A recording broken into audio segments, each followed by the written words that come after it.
Assalamualaikum warahmatullahi wabarakatuh.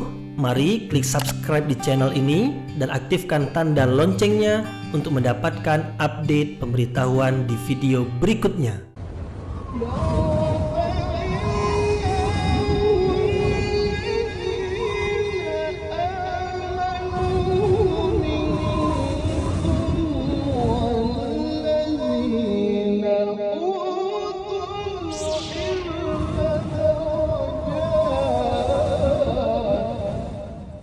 A'udzu billahi minasyaitonir rajim. Bismillahirrahmanirrahim. Assalamualaikum warahmatullahi wabarakatuh. Alhamdulillahirabbil alamin wa bihi nasta'in wa ala umurid dunya waddin nasta'inuhu wa nastaghfiruh wa na'udzu billahi min syururi anfusina wa min sayyiati a'malina. فَمَنْ يَهْدِهِ اللَّهُ فَلَا مُضِلَّ لَهُ وَمَنْ يُضْلِلْ فَلَا هَادِيَ لَهُ أَشْهَدُ أَنْ لَا إِلَهَ إِلَّا اللَّهُ وَحْدَهُ لَا شَرِيكَ لَهُ وَأَشْهَدُ أَنَّ مُحَمَّدًا عَبْدُهُ وَرَسُولُهُ لَا نَبِيَّ بَعْدَهُ أَمَّا بَعْدُ. Puji syukur kehadirat Allah Subhanahu wa Ta'ala yang masih melimpahkan rahmat dan nikmatnya. Kita bersyukur dengan mengucapkan Alhamdulillahirabbil alamin. Kemudian tidak lupa pula bersalawat kepada Rasulullah dengan mengucapkan Allahumma salli ala Sayyidina Muhammad wa ala ali Sayyidina Muhammad. Dan bersalam kepada Rasulullah dengan mengucapkan Assalamu alayka ya Rasulullah. Alhamdulillah kita dapat kembali meneruskan kajian tafsir ayat-ayat suci Al-Quran yang insyaAllah kita akan teruskan kepada ayat yang ke-165, 166 dan 167 dari surah Al-A'raf, yaitu masih lagi menerangkan tentang kisah Bani Israel. Kisah Bani Israel. Bani Israel adalah keturunan Nabi Ya'qub alaihissalam. Banyak para nabi dan rasul diutus kepada mereka ini. Di antaranya Nabi Musa alaihissalam, Nabi Harun alaihissalam, Nabi Daud, Nabi Sulaiman, kemudian juga Nabi Zakaria, Nabi Yahya, Nabi Isa. Para nabi ini diutus kepada Bani Israel. Dan banyak kisah tentang Bani Israel ini dalam Al-Quran. Di antaranya adalah yang akan kita pelajari ini, yaitu tentang 3 kelompok yang ada di kalangan Bani Israel. Kelompok yang pertama adalah kelompok yang suka melanggar. Kemudian kelompok yang kedua adalah kelompok yang menasehati orang-orang yang melanggar. Dan kelompok yang ketiga adalah orang yang menegur orang yang menasehati. Tak usahlah menasehati mereka yang melanggar itu, karena mereka yang melanggar itu memang suka melanggar. Dan mereka itu adalah orang-orang yang memang Allah akan menyiksa mereka dengan siksaan yang keras. Dan Allah akan membinasakan mereka. Nah, kalau Allah akan membinasakan mereka, tak perlulah menasehati mereka itu. Wahai orang-orang yang menasehati. Ini kelompok yang ketiga. Jadi ada 3 kelompok di kalangan Bani Israel. Orang-orang yang melanggar, orang-orang yang menasihati, dan orang-orang yang menegur orang yang menasihati ini. Tak perlulah menasihati mereka, sebab mereka itu memang orang-orang yang suka melanggar. Ini 3 golongan atau 3 kelompok yang ada di kalangan Bani Israel. Dan ini pelajaran bagi kita pula umat Islam. Karena Al-Quran ini diturunkan kepada Rasulullah untuk dijadikan pelajaran di sepanjang masa, termasuk kepada kita hari ini. Dan memang 3 kelompok ini juga ada di kalangan umat Islam. Ada di kalangan umat Islam orang-orang yang suka melanggar. Ada di kalangan umat Islam orang yang menasihati orang yang melanggar. Ada di kalangan umat Islam orang yang menegur orang yang menasihati. Hei orang yang menasihati, tak usahlah menasihati, biarkan sajalah mereka itu melanggar. memang mereka tak suka melakukan ketaatan, biarkan sajalah mereka terus melanggar. Ada orang yang seperti ini? Ada. Jadi Allah menerangkan kisah Bani Israel di dalam Al-Quran bahwasanya di kalangan mereka ada 3 kelompok, supaya kita mengambil pelajaran dari mereka itu. Dan telah diterangkan sebelum ini tentang kisah orang-orang yang melanggar ini. Melanggar umpamanya dalam ayat yang sebelum ini, mereka melanggar kemuliaan hari Sabtu.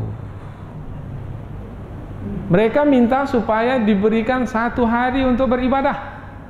Maka diberikanlah mereka 1 hari untuk beribadah, yaitu hari Sabtu. Mereka tak boleh bekerja pada hari itu. Mereka adalah orang yang berdiam di tepi pantai. Pekerjaan mereka menangkap ikan.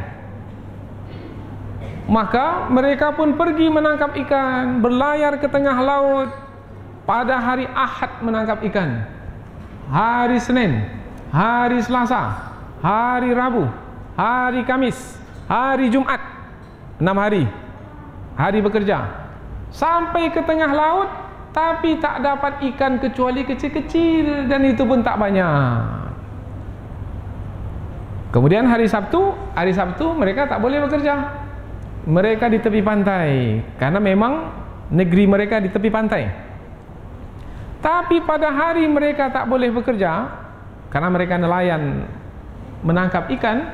Pada hari itu pula ikan-ikan besar dari tengah laut ke tepi. Bukan sedikit, banyak. Bukan di dalam air, meloncat ke permukaan air. Mau ditangkap, hari itu hari beribadah, tak boleh menangkap ikan. Tidak ditangkap, oh ini besar-besar banyak ikannya ini. Bagaimana caranya ini? Ini di dalam ayat sebelum ini. Maka mereka pun melakukan tipu muslihat. Caranya adalah mereka buat pukat, kemudian mereka masukkan pukat ke dalam laut pada hari Jumat. Maka pukat itu pun terbuka. Pada hari Sabtu, ikan-ikan besar dari tengah laut datang masuk ke dalam pukat, terkurung di dalam pukat, dan baru mereka angkat pukat itu pada hari Ahad. Hari Sabtu itu mereka biarkan saja, seakan-akan mereka tidak bekerja, padahal sebenarnya bekerja. Sebab suatu pekerjaan itu dimulai dari meletakkan pukat sampai mengangkatnya kembali. Mereka letakkan pada hari Jumat, mereka angkat pada hari Ahad. Bermakna pada hari Sabtu itu mereka bekerja. Tapi mereka mencoba untuk menipu Allah. Tetapi sebenarnya mereka menipu diri mereka sendiri. Nah, mereka yang melanggar ini, nanti kita akan pelajari ayatnya. Mereka yang melanggar ini, Allah telah tetapkan azab ke atas mereka, yaitu mereka dilaknat menjadi kera, menjadi monyet. Tiba-tiba saja tubuh mereka itu berubah. Yang tadinya tidak ada bulu-bulunya, sekarang sudah ada bulu. Tadi tidak ada ekor panjang di belakang, sekarang sudah berekor. Berubah dari manusia menjadi kera. Sebab mereka melanggar. Berapa lama mereka menjadi kera? 3 hari. Setelah itu mereka mati binasa. Jadi jangan difahami pula kera yang sekarang ini dari keturunan mereka. Bukan. Karena mereka menjadi kera itu dikutuk oleh Allah Subhanahu wa taala disebabkan karena mereka melanggar. Maka siapa yang melanggar sunnatullah, ketetapan Allah, pasti akan dibinasakan. Itu sudah kaedah tetap Allah sepanjang masa, dari dahulu hingga sekarang sampai hari kiamat. Siapa yang melanggar pasti akan disiksa, dan siksaan yang paling dahsyat adalah dibinasakan, dikutuk oleh Allah dengan azab yang dahsyat sehingga mereka mati. Ada yang mati disambar halilintar, ada yang mati bergelimpangan dikutuk menjadi batu, berubah saja tubuh menjadi batu. Nah, Bani Israel dalam cerita kita ini berubah menjadi kera. Sudah diperingatkan, sudah ada yang memperingatkannya dengan menasihati mereka. Bagaimana pula nasib yang menasihati ini? yang menasihati ini diselamatkan oleh Allah. Jadi yang melanggar saja yang menjadi kera, sementara yang menasihati tidak. Nah, kelompok yang ketiga bagaimana? Yang melarang dari menasihati. Nah, kelompok yang ketiga ini diperselisihkan oleh para ulama. Ada sebagian ulama mengatakan mereka ini termasuk yang dibinasakan juga. Ada lagi yang mengatakan tidak, mereka ini adalah orang-orang yang diselamatkan. Jadi ada yang mengatakan yang ketiga ini masuk kelompok pertama, yaitu sama-sama dibinasakan. Ada yang mengatakan masuk ke kelompok yang kedua. Jadi 3 ayat yang akan kita pelajari ini melanjutkan ayat yang sebelumnya tentang kisah Bani Israel, bahwasanya di kalangan Bani Israel itu ada tiga kelompok. Dan lebih khusus yang akan kita pelajari pada kesempatan ini adalah nasib dari 3 kelompok tersebut.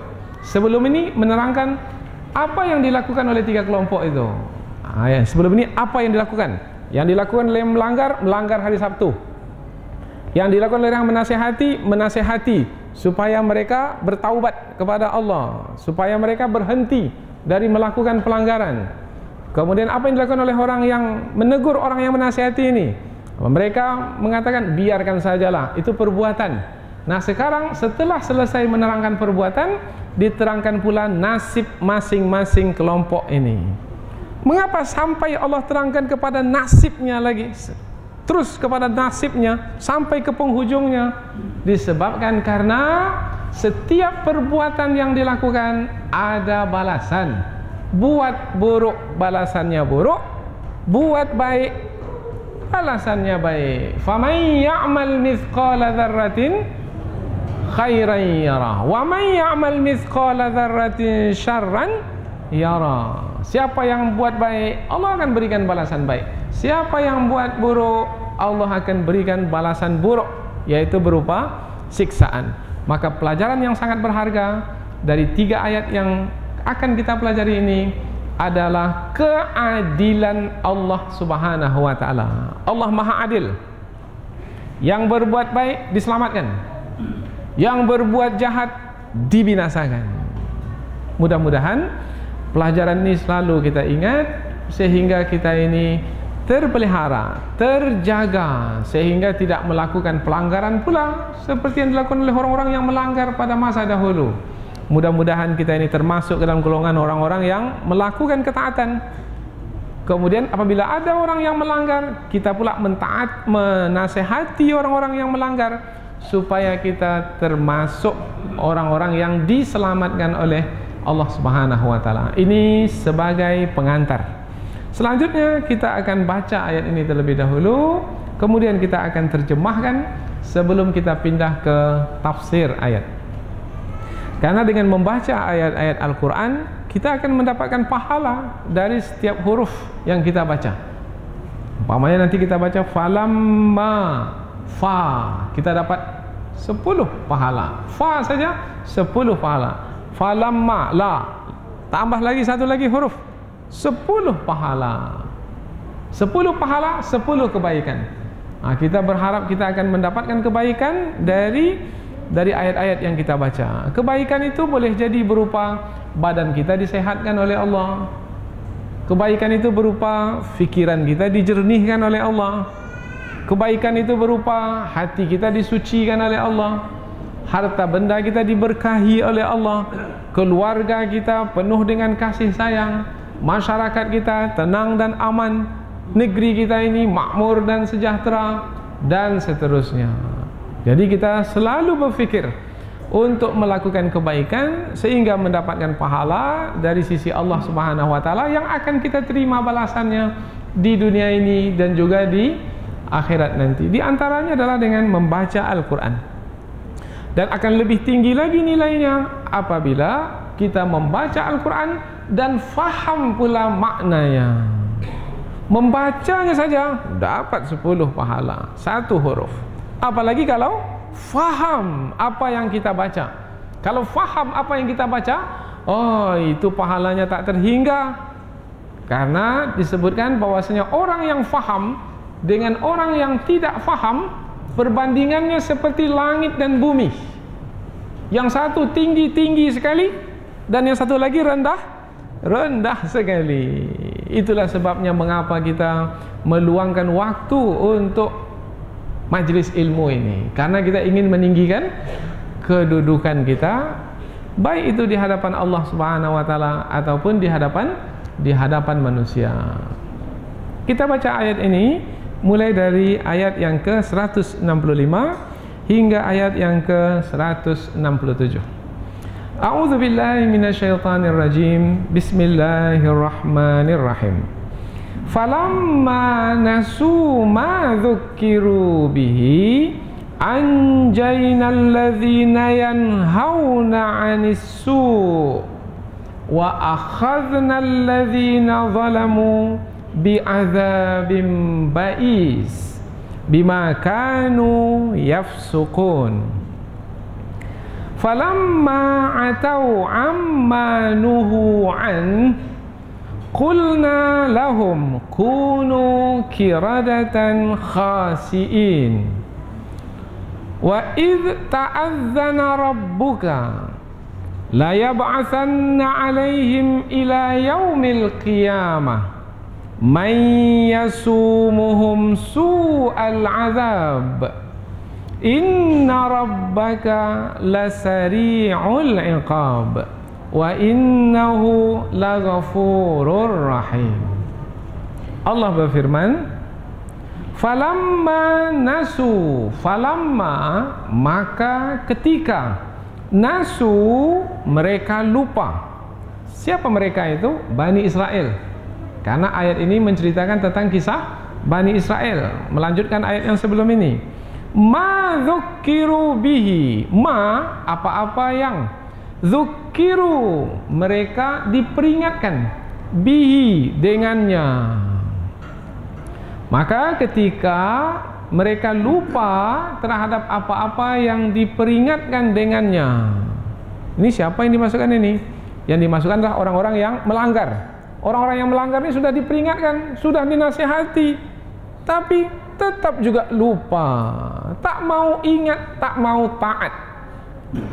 Maka ketetapan Allah, anjayna alladzina yanhauna 'anis su'. Anjayna, kami selamatkan. Siapa kami di sini? Allah. Allah menyelamatkan. Menyelamatkan siapa? Alladzina, orang-orang yang yanhauna, melarang, 'anis su', dari melakukan perbuatan yang buruk. Jadi Allah menyelamatkan orang yang melarang dari melakukan perbuatan yang buruk. Berarti orang yang menasihati itu diselamatkan oleh Allah. Kemudian bagaimana pula nasib orang-orang yang melanggar? Lanjutan ayat, wa akhadna alladzina zalamu, wa akhadna, dan kami timpakan, alladzina zalamu, ke atas orang-orang yang zalim, bi'adzabim ba'is, bi'adzabin, dengan azab, ba'is, yang dahsyat atau yang keras. Jadi ada yang diselamatkan, ada yang disiksa dengan siksaan yang dahsyat. Bima kanu yafsukun, bima disebabkan apa-apa, kanu mereka itu, yafsukun senantiasa berbuat fasik. Kita ulang dari pangkal ayat. Maka ketika mereka lupa terhadap apa-apa yang diingatkan mereka dengannya, kami selamatkan orang-orang yang melarang dari perbuatan buruk, dan kami timpakan siksaan ke atas orang-orang yang zalim dengan siksaan yang keras, disebabkan apa-apa yang mereka dahulu itu berbuat kefasikan. Ini ayat 165. Ayat berikutnya lagi, falamma atau amma nuhu an, falamma maka ketika, atau mereka itu berlaku sombong. Mereka siapa? Bani Israel itu berlaku sombong. Amma nuhu, dari apa-apa yang mereka itu dilarang, anhu, darinya. Mereka dilarang dari melakukan perbuatan itu. Umpamanya perbuatan apa yang mereka dilarang? Jangan mencemari hari Sabtu, jangan menangkap ikan pada hari Sabtu, jangan bekerja pada hari Sabtu. Kalau kita sekarang ini umat Islam, hari apa yang kita tak boleh bekerja? Kalau sudah terdengar azan pada hari itu, tak boleh lagi perdagangan dilakukan. Ini bagi laki-laki, mesti tinggalkan pekerjaan, pergi ke masjid. Siapa yang berdagang juga setelah azan berkumandang, maka perdagangannya itu perdagangan yang haram, karena melanggar apa yang telah Allah tetapkan. Allah perintahkan, idza nudiya lis-salati min yaumil jumu'ati fas'au ila dzikrillahi wa dzarul bai'. Apabila diperdengarkan azan pada hari Jumat, maka hendaklah bersegera pergi untuk mengingat Allah. Pergi ke masjid, dengar khutbah, dirikan salat Jumat, tinggalkan jual beli. Ada perintah, ada larangan. Nah, kepada Bani Israel dahulu, yaitu tinggalkan pekerjaan menangkap ikan. Hendaklah sepanjang hari Sabtu itu beribadah kepada Allah. Tapi mereka menyombongkan diri dari apa-apa yang mereka dilarang untuk melakukannya. Mereka melakukannya juga. Kulna, kami katakan, kami di sini adalah Allah.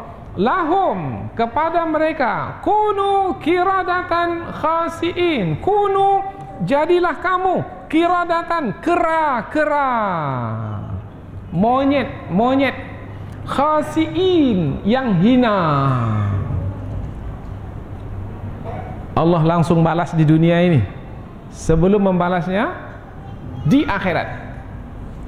Kita ulang dari pangkal ayat. Maka ketika mereka berlaku sombong dari apa-apa yang mereka itu dilarang untuk melakukannya, maka kami pun berfirman kepada mereka, jadilah kamu kera-kera yang hina. Kita jadi takut pula ya, karena banyak juga pada hari ini memang nampak tubuhnya tak menjadi kera, tapi perangainya nampak perangai kera. Mungkin itu yang dikutuk oleh Allah juga agaknya. Na'udzubillah. Ini pelajaran sunatullah. Maka jangan sampai kita terkena siksaan tersebut. Ayat berikutnya, wa idh ta'adzana rabbuka, wa idh, dan ingatlah ketika ta'adzana, memberitahukan, rabbuka, Rabbmu, Tuhanmu. Dan ingatlah ketika Tuhanmu memberitahukan. Apa yang Allah beritahukan? La yab'atsanna 'alaihim ila yaumil qiyamah. La yab'atsanna, sungguh Allah akan membangkitkan. Ada pula terjemahannya, sungguh Allah akan mengutus, alaihim, ke atas mereka. Mereka siapa? Mereka Bani Israel. Jadi ada yang Allah utus ke atas Bani Israel. Siapa yang Allah utus ke atas Bani Israel? Ila yaumil qiyamah may yasumuhum su'al azab. Allah utus, dan yang diutus itu sampai hari kiamat. Yang diutus itu sampai hari kiamat, diutus kepada Bani Israel. Untuk apa diutus kepada Bani Israel? Mereka itu akan menyiksa Bani Israel itu dengan siksaan yang dahsyat. Jadi Allah tidak mengutus Rasul lagi kepada Bani Israel, tapi Allah mengutus manusia, yang manusia itu akan menyiksa Bani Israel itu sampai hari kiamat. Artinya mereka akan menjadi tertindas, mereka akan menderita, mereka akan sengsara, di mana saja mereka akan menjadi hina, dan boleh jadi mereka akan diusir dari kediaman mereka. Itu adalah siksaan dari Allah di dunia ini sebelum di akhirat nanti. Kemudian penutup ayat, inna rabbaka lasari'ul iqab. Inna, sesungguhnya, rabbaka, Rabbmu, Tuhanmu, la sari'ul iqab, sungguh amat cepat siksaannya. Siksaan Allah cepat sekali. Apalagi kalau yang melakukan kejahatan itu di tanah suci. Kalau melakukan kejahatan di tanah suci, itu tunai, itu cash. Sebelum pulang ke tanah air sudah dapat dulu siksaannya di tanah suci. Allah cepat siksaannya, tak menanti-nanti pulang dulu, tidak. Di Mekah itu juga. Alah, dekat penginapan saya di Masjidil Haram ni, tak akan sesat saya. 3 hari tak sampai-sampai pulang. Karena Allah cepat siksaannya. Wa innahu laghafurur rahim. Wa innahu, dan sesungguhnya dia Allah Laghafur, maha pengampun bagi orang yang bertaubat. Rahim, lagi maha penyayang, akan diberikan kasih sayang oleh Allah Subhanahu wa taala sehingga dijauhkan dari azab.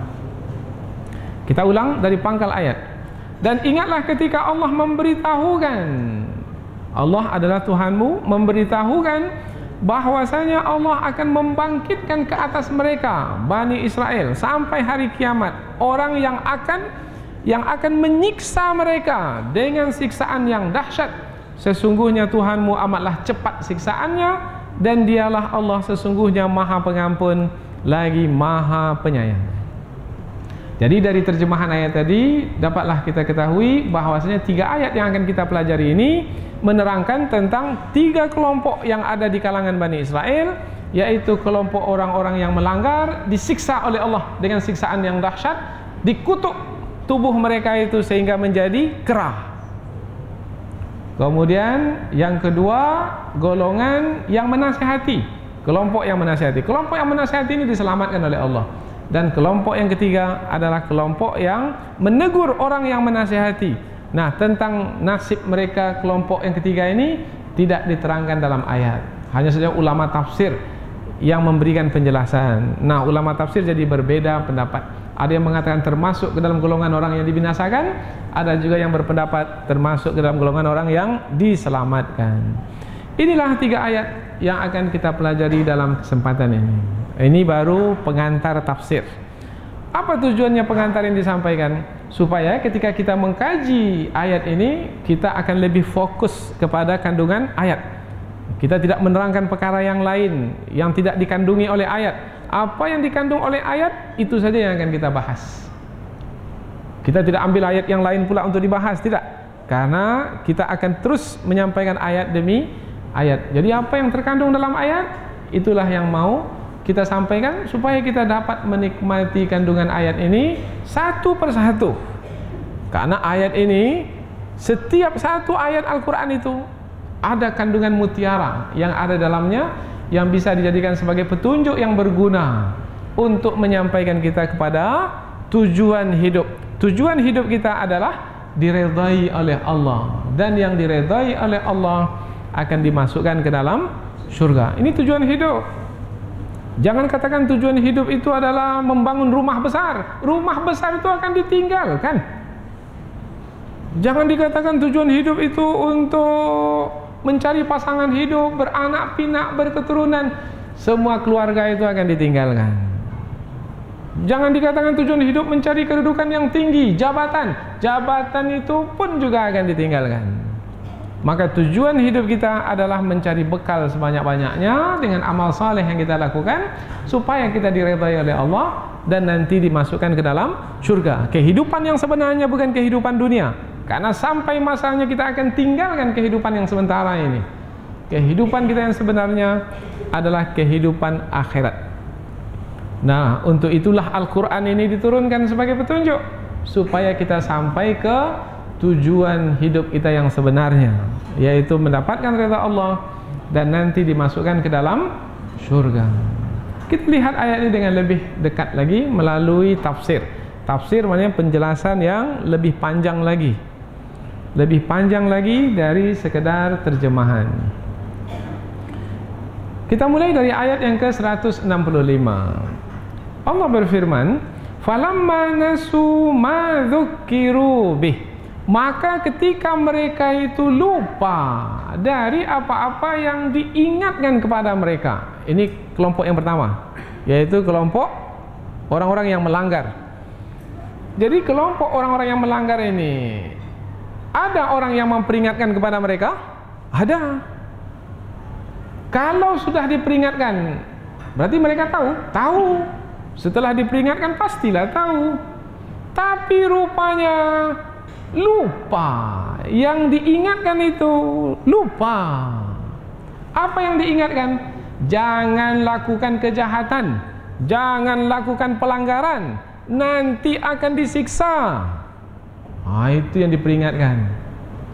Sekarang kita kan dalam pengajian-pengajian kan itu juga yang disampaikan oleh ustaz, oleh pendakwah. Jangan Pak melakukan kesalahan, jangan menyekutukan Allah, jangan durhaka kepada kedua orang tua, jangan mencuri, jangan berzina, jangan meminum minuman keras, jangan. Itu kan larangan-larangan. Tapi buatlah ini, buatlah ini, buatlah ini. Aqimus shalah, dirikanlah salat. Wa atuz zakah, keluarkan zakat. Warka'u ma'ar raki'in, rukuklah bersama orang-orang yang rukuk. Waf'alul khaira, dan lakukanlah kebaikan. La'allakum tuflihun, mudah-mudahan kamu beruntung. Ini yang disampaikan oleh para pendakwah. Ingat? Ingat. Tapi orang yang suka melanggar peringatan itu lupa. Lupa. Ingatnya ketika disampaikan saja. Dalam masjid ingat, keluar masjid lupa. Ini dia masalah. Dalam masjid bukan main lagi. Ya Allah, hamba tak akan lakukan apa yang engkau larang seperti yang hamba dengar dalam pengajian ini. Dalam masjid, kembali ke kedainya, ke tokonya ketika berdagang, menipu juga, mengurangi timbangan juga, mengambil sogokan juga, memberi sogokan juga. Dan ini orang ini adalah orang yang melupakan peringatan. Maka ketika mereka itu lupa dari apa-apa yang diperingatkan kepada mereka, kemudian siapa yang memperingatkan? Orang yang menasihati. Nah, orang yang menasihati itu Allah terangkan, orang yang menasihati disebut dahulu. Anjainal ladzina yanhauna 'anis su'. Kami selamatkan orang-orang yang melarang dari perbuatan buruk. Ya, yang melarang, yang menasihati diselamatkan. Mengapa kelompok yang menasihati ini disebut dahulu? Supaya kita ini menjadi berharap untuk menjadi orang-orang yang selamat. Ada kabar gembira yang membuat kita menjadi senang. Mudah-mudahan kita termasuk ke dalam golongan orang-orang yang selamat, yang diselamatkan. Supaya ada motivasi pada diri kita untuk menjadi orang-orang yang selamat, orang-orang yang diselamatkan. Tapi setelah itu Allah terangkan tentang orang-orang yang melanggar. Sudah diperingatkan, tetap lupa juga, masih melanggar juga. Wa akhadnal ladzina zalamu, dan kami tetapkan siksaan ke atas orang-orang yang zalim itu. Allah menyebut orang yang melanggar itu sebagai orang yang zalim. Orang yang zalim, orang yang menganiaya. Orang yang menganiaya itu menganiaya siapa? Menganiaya orang lain atau menganiaya diri sendiri? Menganiaya diri sendiri. Mengapa disebut orang yang menganiaya itu menganiaya diri sendiri? Sebab dengan perbuatan menganiaya itu, meskipun nampak dia memukul orang lain, mencuri harta benda orang lain, tapi sebenarnya ia telah menetapkan dirinya sebagai orang yang berdosa yang akan disiksa. Maka sebenarnya orang yang zalim itu dia berhadapan langsung dengan Allah. Allah yang akan memberikan balasan ke atasnya. Maka disebutlah di sini orang yang zalim. Dan kami timpakan siksaan ke atas orang-orang yang zalim itu bi'adzabim ba'is, dengan azab yang buruk, azab yang keras, azab yang dahsyat. Oh, kalau sudah begitu, wah, jelas itu adalah kerugian yang nyata. Kerugian yang nyata. Mengapa kita sebut kerugian yang nyata? Nyata sekali ruginya. Ikan yang ditangkap itu berapalah banyaknya. Sementara siksa yang diterima Oh, dahsyat sekali, berubah tubuh menjadi kera. Mau kita dapat ikan kemudian tubuh berubah menjadi kera? Mau? Kalau bahasa mudahnya sekarang ini umpamanya, dapatlah karena menipu dalam berdagang itu, dapatlah 10 juta, 20 juta. Tapi setelah itu pergi ke rumah sakit, bayar ongkos untuk pengobatan 100 juta. Dapat 20 juta, keluar 100 juta. Mau? Itu baru juta-juta yang kita sebut itu. Belum lagi susahnya badan, sengsaranya badan. Bukan badan saya sengsara, satu keluarga pun sengsara dibuatnya. Karena penyakit itu adalah mungkin boleh jadi ia adalah siksaan dari Allah. Maka orang yang melanggar itu sebenarnya orang yang menganiaya diri sendiri. Ini pelajaran yang berguna bagi kita ini. Jadi ketika mengkaji ayat ini, ini pelajaran yang sangat berguna bagi saya. Akhirnya kita menjadi berhati-hati dan berwaspada. Bima kanu yafsukun, disebabkan karena mereka senantiasa melakukan perbuatan fasik.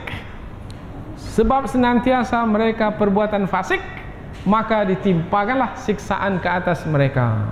Apa makna fasik? Fasik itu dari kata fasiqa. Fasikal burtukal. Fasikal burtukal ada jeruk. Fasikal burtukal maknanya kulit jeruk itu terkelupas dari isinya. Tadi kulit jeruk itu bersama isinya, sekarang sudah fasik. Fasik maknanya terkelupas, tidak lagi bersama isinya. Orang yang fasik tadinya dalam agama Islam, tapi sekarang ini sudah terkelupas dari agama Islam. Karena lain yang disebutkan di dalam Islam, lain pula yang dia buat. Maka orang yang fasik adalah orang yang tidak menjalankan ajaran Islam. Itu adalah orang yang fasik. Mentauhidkan Allah, itu taat. Menyekutukan Allah, itu fasik. Mudah sekali menyekutukan Allah. Beli batu akik satu dah menyekutukan Allah. Ini batu ni punya kekuatan ni. Sekarang kan demam batu akik sekarang ini. Ini ada kekuatan ini. Ini buat badan saya kuat. Ini bisa menghilangkan penyakit saya. Ini kalau saya bawa berdagang, dagangan saya jadi laris. Ini kalau saya bawa berjalan, maka perjalanan saya akan selamat. Nah, orang yang seperti ini, orang yang menyekutukan Allah. Menyekutukan Allah itu bukan ajaran Islam. Maka orang yang seperti ini disebut orang yang fasik. Dia sudah terkelupas dari ajaran Islam, sudah tidak lagi bersama dengan ajaran Islam. Itu makna fasik. Apa sebabnya mereka disiksa dengan siksaan yang keras? Sebab mereka melakukan kefasikan. Pelajaran bagi kita hari ini, siapa yang melakukan kefasikan, ia juga akan menerima siksaan. Itu sudah sunnatullah. Falan tajida li sunnatillahi tabdila walan tajida li sunnatillahi tahwila. Sekali-kali kamu tidak akan menjumpai sunnatullah itu, ketetapan Allah itu akan berubah, dan sekali-kali kamu tidak akan menjumpai sunnatullah itu akan menyimpang. Setiap yang melakukan dosa pasti akan disiksa.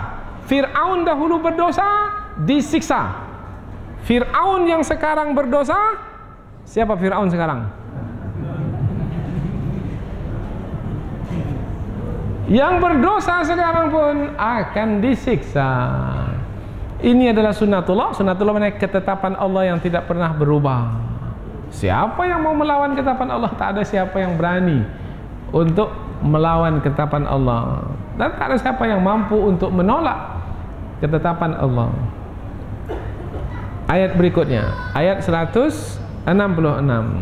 Falamma atau amma nuhu anhu, maka ketika mereka berlaku sombong terhadap apa yang dilarang mereka itu untuk mengerjakannya. Apa yang dilarang mereka untuk mengerjakannya? Jangan tangkap ikan, jangan bekerja pada hari Sabtu. Itu yang dilarang. tapi mereka pula menangkap ikan. Kemudian ayat ini menambahkan lebih lanjut apa yang belum diterangkan sebelum ini. Menyombongkan diri dalam melanggar. Apa kata mereka? Diancamkan kepada kami, kalau kami melanggar kami dapat siksa. Tapi ini kami menangkap ikan, mana dia siksa? Karena pada waktu itu masih lagi belum disiksa. Dikatakan di dalam tafsir, mereka itu menangkap ikan bukan sehari 2 hari, bukan seminggu 2 minggu, bertahun-tahun mereka menangkap ikan. Selama itu mereka belum lagi disiksa. Maka mereka semakin menyombongkan diri. Mana dia siksaan? Katanya setiap yang melanggar disiksa. Kami sudah melanggar, mana dia siksaan? Sama juga setengah umat Islam pada hari ini begitu juga. Saya tak pernah sholat, puasa pun juga tidak. Uang saya banyak, tak ada saya keluarkan zakat. Tapi sampai sekarang badan saya sehat-sehat saja. Saya ambil harta orang lain. Tengok keluarga saya harmoni, tak ada perceraian, tak ada pertengkaran. Harta saya bertambah banyak juga. Setiap melakukan perjalanan selamat juga. Mana dia yang katanya setiap yang melanggar itu disiksa? Saya tak ada disiksa. Malah orang yang ke masjid itu yang banyak dapat penyakit. Tertipu, terpedaya. Orang yang seperti ini disebut orang yang atau ammanuhu anhu, berlaku sombong terhadap apa yang mereka itu dilarang untuk mengerjakannya. Sombong. Sama seperti Fir'aun dahulu. Fir'aun itu bukan langsung disiksa, tidak. Lama Fir'aun itu melakukan kesalahan, bergelimang dosa, berbagai macam azab sebelumnya sudah ditetapkan ke atas Fir'aun sebelum ditenggelamkan, supaya Fir'aun itu bertaubat, kembali ke jalan yang benar. Tapi Fir'aun itu tak mau. Maka Fir'aun pun berlaku sombong dengan mengatakan, akulah Tuhan yang paling tinggi di Mesir ini. Wa ana rabbukumul a'la, akulah Tuhanmu yang paling tinggi. Sombong. Alah, mereka itu orang-orang yang lemah, kita akan azab dan siksa mereka itu. Menunjuk kepada Bani Israel, kita ini adalah fauqahum, kita ini di atas mereka.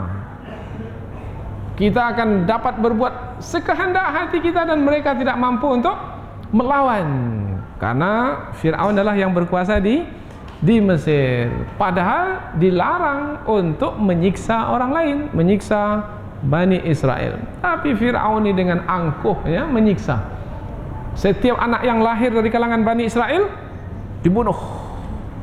Nabi Musa itu hidup pada masa tahun itu, anak laki-laki yang lahir dibunuh. Tapi Nabi Musa selamat dari pembunuhan, karena Nabi Musa dihanyutkan oleh ibunya ke sungai, kemudian mengalir, kemudian diambil oleh istri Fir'aun, dibawa masuk ke dalam istana, jadi anak angkat Fir'aun. Anak angkat itu pula yang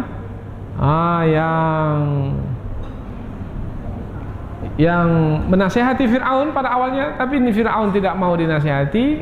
Akhirnya Nabi Musa alaihissalam memohon kepada Allah Subhanahu wa taala supaya musuhnya itu dibinasakan oleh Allah, dan dibinasakan di dalam laut, yaitu laut yang tadinya terbelah kemudian ditautkan kembali. Ketika itu Fir'aun berada di tengah-tengah laut tersebut, maka tenggelamlah Fir'aun dan kaumnya. Itu adalah kesudahan dari orang yang menyombongkan diri. Untuk Bani Israel yang melanggar kemuliaan hari Sabtu, Allah tetapkan siksaan ke atas mereka. Qulna lahum, kami katakan kepada mereka, kunu, jadilah kamu kiradatan khasiin, kera-kera yang hina, berubah langsung menjadi kera.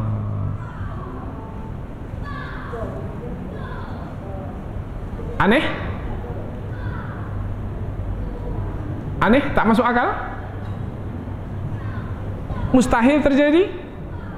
Tak ada yang aneh, tak ada yang mustahil. Kalau yang berkehendak itu adalah Allah. Allah apabila berkehendak, kehendak apa saja. Innama amruhu idza arada syai'an an yaqula lahu kun fayakun. Allah apabila menghendaki sesuatu, Allah cukup mengatakan jadi, jadilah. Allah berkehendak, jadilah kamu kera, jadi kerah. Dan jangan dikatakan ini hanya berlaku pada masa dahulu. Boleh juga bisa berlaku pada masa sekarang. Saya melihat satu tayangan, tapi tak perlulah mengetahui tayangan ini di mana, supaya kita sembunyikan kejadian ini. Karena mudah-mudahan orang yang melakukan perbuatan melanggar ini bertaubat kepada Allah. Dia seorang tentara, ditugaskan di hutan untuk menjaga perbatasan. Kemudian dia melihat ada kera di atas pohon. Kera itu tidak mengganggunya, tapi dia hadapkan senapangnya ke atas kera tersebut, ke arah kera tersebut. Dan kera itu adalah seekor induk kera yang sedang menggendong anaknya. Maka dia tembak, maka matilah anak kera itu.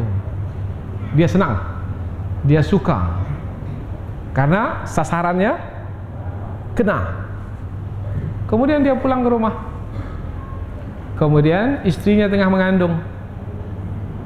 Ketika anaknya lahir seperti kera. Ini kisah benar. Seperti kera.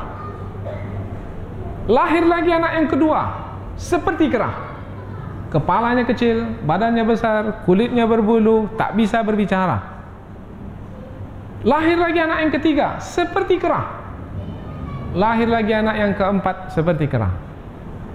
Sampai umur 16-17 tahun anak itu diasuhnya.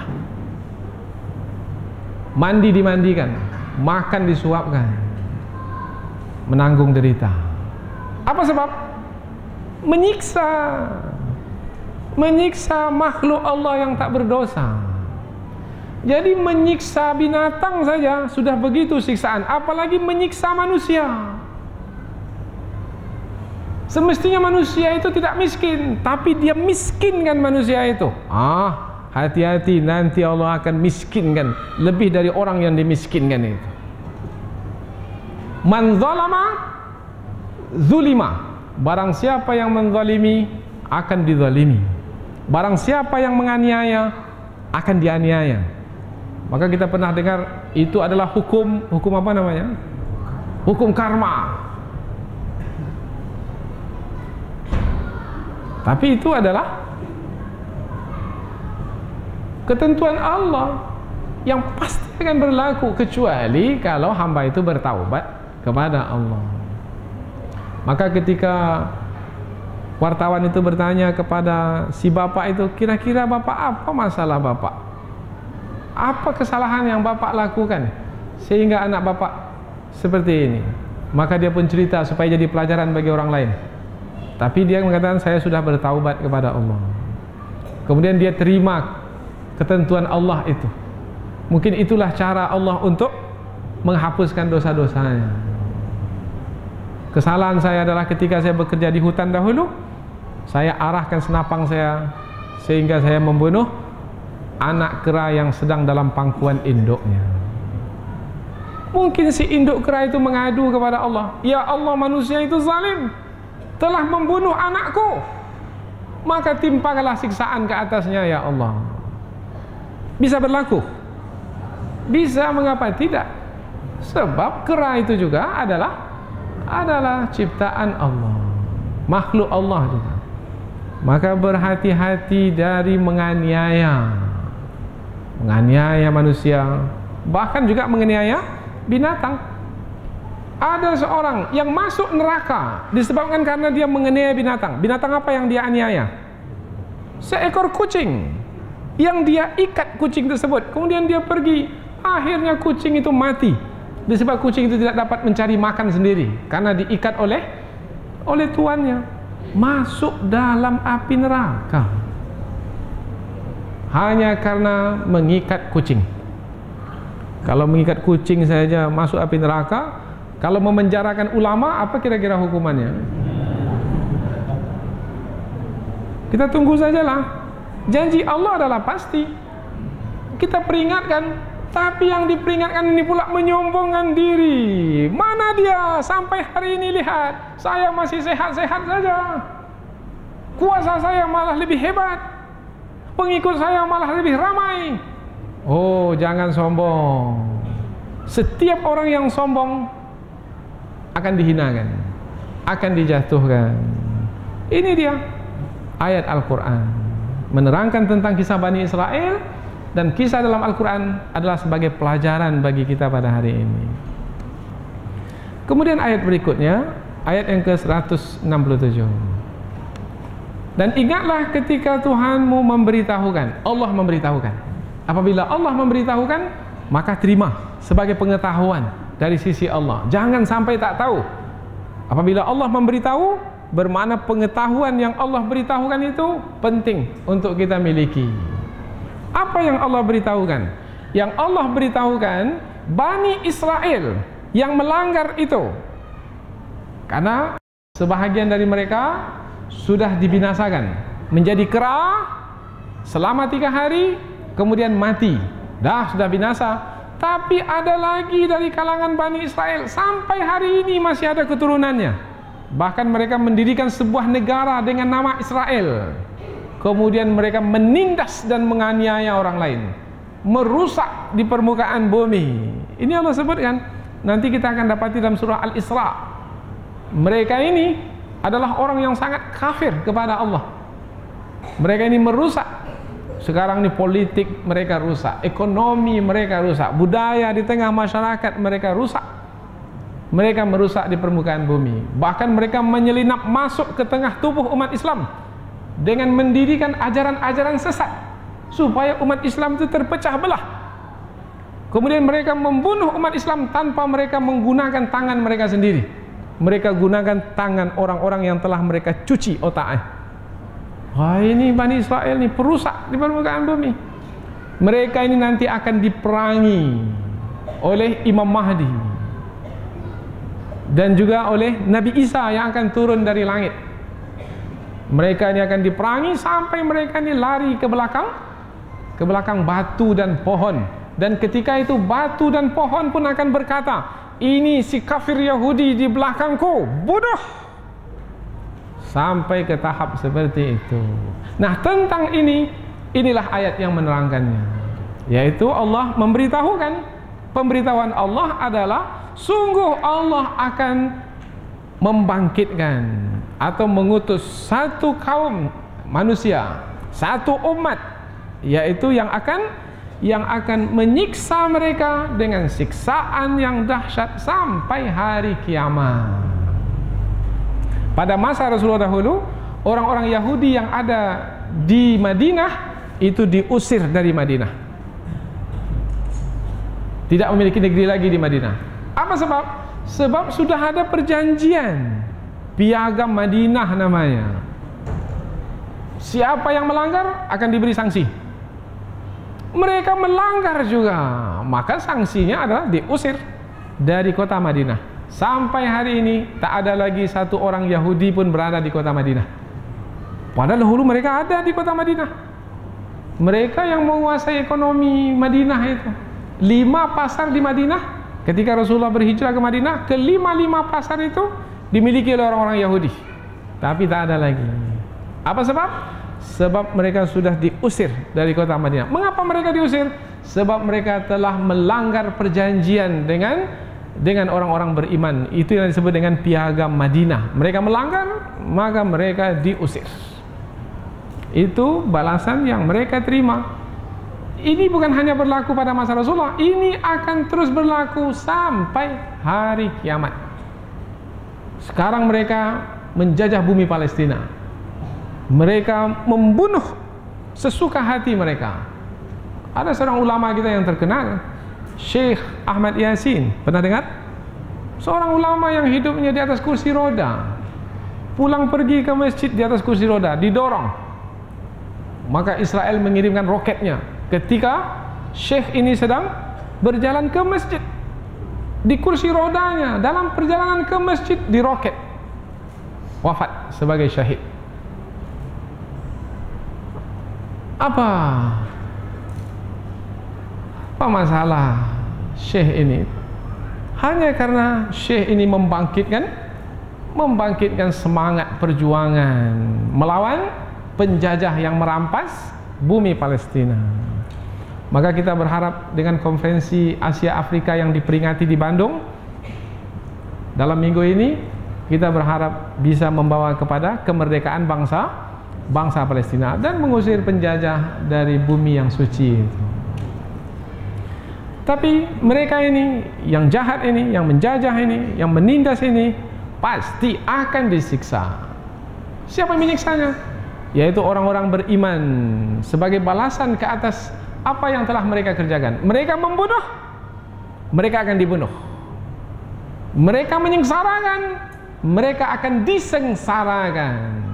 Allah yang menjanjikannya, la yab'atsanna 'alaihim, sungguh kami akan mengutus ke atas mereka ila yaumil qiyamah, sampai hari kiamat, mayyasumuhum, untuk menyiksa mereka su'al azab, dengan siksaan yang dahsyat. Inna rabbaka lasari'ul iqab, sesungguhnya Allah amat cepat siksaannya. Kita tunggulah, kita tunggu, tak akan lama. Sebab mereka sebenarnya bukan berhadapan dengan orang-orang beriman, sebenarnya mereka berhadapan dengan Allah Subhanahu wa ta'ala. Tapi kalau mereka mau bertaubat, kemudian mereka mengikuti kebenaran karena petunjuk telah masuk ke dalam hati mereka, kemudian mereka memeluk Islam, karena banyak juga dari kalangan mereka itu memeluk Islam, mendapat petunjuk. Andaikan itu yang mereka pilih, maka ujung ayat menyebutkan wa innahu laghafurur rahim, sungguh Allah itu maha pengampun lagi maha penyayang. Allah akan terima taubat mereka yang bertaubat sungguh-sungguh, meskipun mereka telah melakukan kejahatan kemanusiaan yang cukup dahsyat. Tetapi apabila mereka bersungguh-sungguh bertaubat, sesungguhnya Allah maha penerima taubat lagi maha penyayang. Innahu tawwabar rahima, innahu kana tawwabar rahima. Dalam ayat ini pula, innahu laghafurur rahim, sesungguhnya Allah maha pengampun. Allah akan ampuni dosa-dosa mereka, rahim, maha penyayang. Begitu juga dari kalangan umat Islam, mungkin sebelum ini melanggar, banyak melakukan kejahatan, kemudian mengikuti kebenaran. Dia dengarkan kebenaran, dia tahu ini adalah petunjuk yang bisa membawa kepada keselamatan dirinya, kemudian dia bertaubat dengan sungguh-sungguh. Allah maha pengampun akan mengampuni dosa-dosanya, Allah maha penyayang akan memberikan kasih sayang kepadanya. Akhirnya dapatlah ia keberuntungan, keselamatan di dunia ini dan di akhirat nanti. Inilah dia 3 ayat yang kita pelajari, yaitu tentang manusia, tentang diri kita. Ini tentang manusia pada masa dahulu, Bani Israel, pelajaran bagi kita manusia pada hari ini. Siapa yang melanggar, tak mau bertaubat, diperingatkan, tak mau diperingatkan, lupa apa yang diperingatkan kepada mereka, mereka akan dibinasakan. Tapi barang siapa yang mau bertaubat, kembali ke jalan yang benar, sebesar apapun dosa yang telah dilakukan, sebanyak apapun dosa yang telah dilakukan, apabila bertaubat dengan sungguh-sungguh, Allah itu maha pengampun lagi maha penyayang. Mudah-mudahan 3 ayat yang kita pelajari ini ada manfaatnya insyaallah. Subhanakallahumma wa bihamdika asyhadu an la ilaha illa anta wa astaghfiruka wa atubu ilaik. Assalamualaikum warahmatullahi wabarakatuh.